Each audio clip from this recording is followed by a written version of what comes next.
Pada telekonferensi Kasat 13 Juli 2020 membahas kerjasama TNI AD bersama Universitas Airlangga dan Badan Intelijen Negara terkait uji klinis anti-COVID-19 tahap pertama yang melibatkan 600 perwira siswa secapa AD yang positif COVID-19.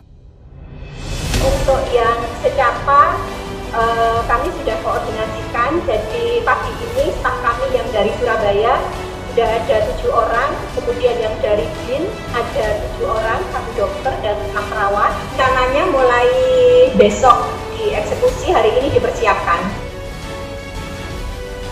Oke, bagus. Dari dan secapa ada? Oke, siapa yang ngawal?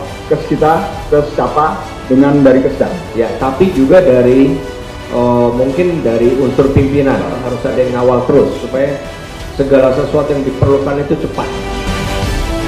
Jenderal TNI Andika Perkasa mengarahkan seluruh jajaran secapa AD harus mengawal kegiatan hingga tuntas, karena ini merupakan upaya untuk percepatan penanganan COVID-19.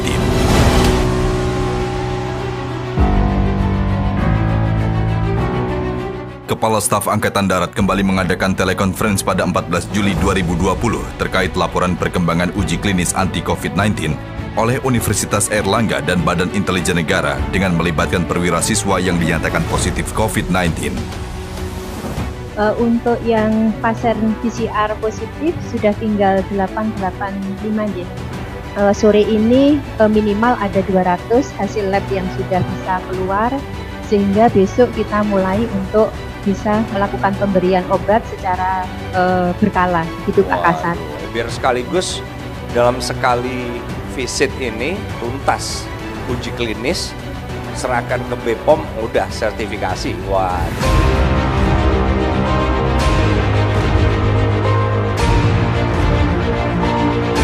Telekonferensi berkala Kepala Staf Angkatan Darat bersama jajaran TNI AD dan RSPAD membahas perkembangan pembangunan lab PCR di 68 RS TNI AD. Selain itu dilaporkan pula pelaksanaan uji klinis anti-COVID-19 oleh Universitas Airlangga dan Badan Intelijen Negara di Sekolah Calon Perwira AD Bandung. Sehingga dari kriteria inklusi ini didapatkan data sampai sekarang adalah 636 Bapak, dari target 696. Wah, sedikit lagi tuh ya. Oke, terus rencana berikutnya yang agak penting apa untuk uji klinis? Kita selalu ngawasi perkembangan mereka Bapak.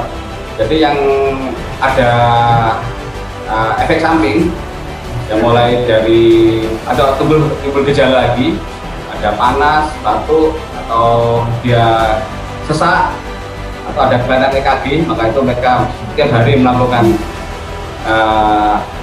EKG itu dieksekusi Bapak. Demikian. Ya. Oke, bagus.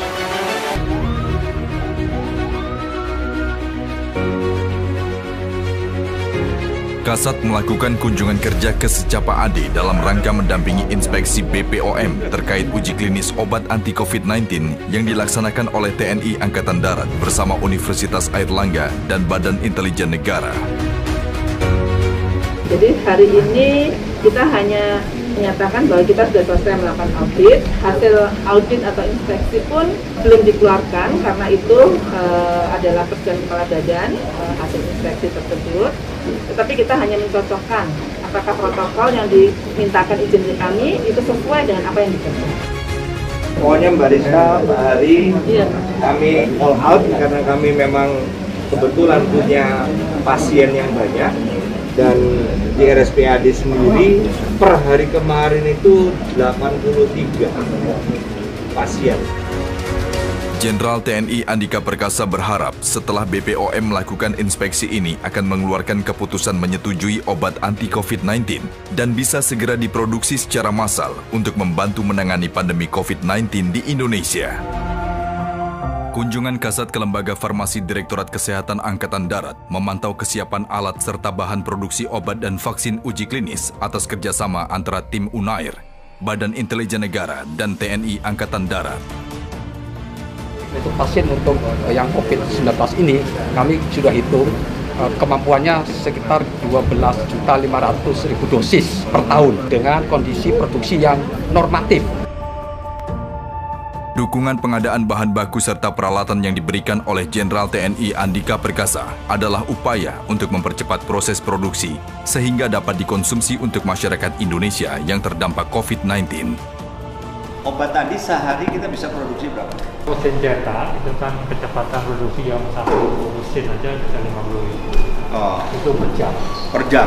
Ya, bottleneck-nya di mesin coating. Karena coating ini tadi kan 40 kilo. 40 kilo itu kalau misalkan satu kapasnya 1 gram itu jadinya 40.000 per 3 jam.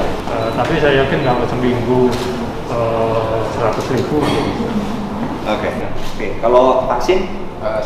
Per minggunya satu kali produksi 26.000 vial, dari seminggu 2 kali 52.000 vial. Jadi kalau dihitung dosis, kita anggap saja bahwa nanti hasil uji klinis itu sekali pakainya 1 mili, kami sudah ngitung sebulan itu 1.040.000 dosis. Jadi udah lebih ringan karena nggak ada yang perlu dibeli kecuali tambahan 1 unit yang harus dipercepat saja. Kepala Staf Angkatan Darat menerima kunjungan Ketua Pusat Penelitian dan Pengembangan Stem Cell Universitas Airlangga Surabaya, Dr. Purwati, untuk membahas perkembangan uji klinis anti-COVID-19. Yang sudah kita periksa untuk lab, fototorak, ECG ada 867 pasien. Kemudian hasilnya yang kemarin malam jadinya 200 dulu untuk laboratorium sama ECG. Ya, kemudian kita kriteria eksklusi dan eksklusi untuk persyaratannya dari 200 yang memenuhi persyaratan 160. Ini ada Dr. Purwati nih bersama saya ya.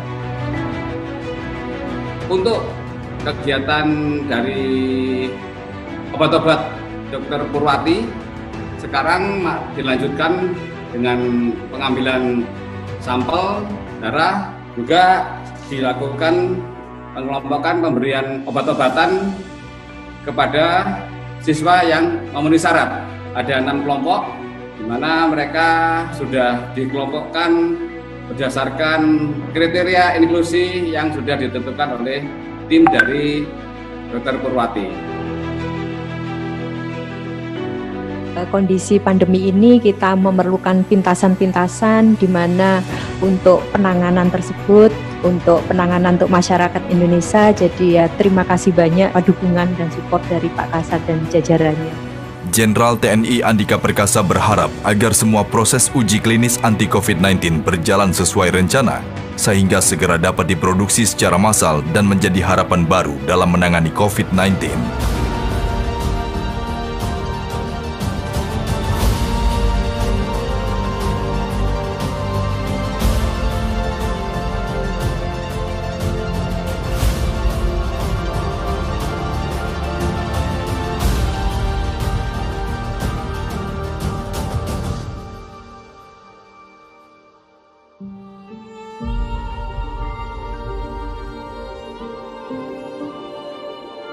Kami, siswa Dikcapa TNI AD tahun 2020, mengucapkan terima kasih kepada Bapak Kasat yang telah meluangkan waktu, tenaga, pikiran, dan dedikasinya dalam membantu mengatasi COVID-19.